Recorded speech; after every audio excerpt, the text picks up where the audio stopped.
அஸ்ஸலாமு அலைக்கும் வரஹ்மத்துல்லாஹி வபரகாத்துஹு. பிஸ்மில்லாஹிர்ரஹ்மானிர்ரஹீம். 40 ஹதீஸ்களை மனனம் செய்து இன்ஷா அல்லாஹ் இம்மையிலும் மறுமையிலும் வெற்றி பெறுவோம். ஆமீன் ஆமீன் யா ரப்பில் ஆலமீன். பிஸ்மில்லாஹிர்ரஹ்மானிர்ரஹீம். நாம் காண இருக்கும் 11வது ஹதீஸ் என்னவென்றால், சொர்க்கத்தின் பாதை எளிதாகி விடுமா?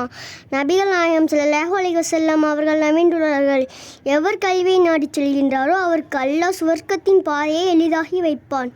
விளக்கம்: மார்க்க கல்வியை அறிந்து கொள்வதற்காக வேண்டி செல்லக்கூடியவருக்கு அல்லாஹு தாலா சொர்க்கத்தை அடையும் வழியை இலகுவாக்கி வைப்பான். சொர்க்க வாழ்வு என்பது எவ்வளவு இன்பகரமான வாழ்வு என்பதை குர்ஆன் ஹதீஸ் மூலம் நன்கு புரிய முடியும். அவ்வளவு உயர்தரமான அழிவே இல்லாத என்றென்றும் நிலையான கோடிக்கணக்கான ஆண்டுகள் வாழக்கூடிய அந்த இன்பகரமான சொர்க்க வாழ்வை அடைவதை மார்க்க கல்வி கற்பதின் மூலம் எளிதில் அடைய முடியும் என மேற்கண்ட ஹதீஸின் மூலம் விளங்கிக் கொள்கின்றோம். நல்ல அமல் செய்வதற்கு கூலி சொர்க்க வாழ்வு. ஆனால் அந்த நல்ல அமல்களை செய்வதற்கு மார்க்க கல்வி அவசியம் என உணர்ந்து கொள்வோம். ஆமீன் ஆமீன் யா ரப்பில் ஆலமீன்.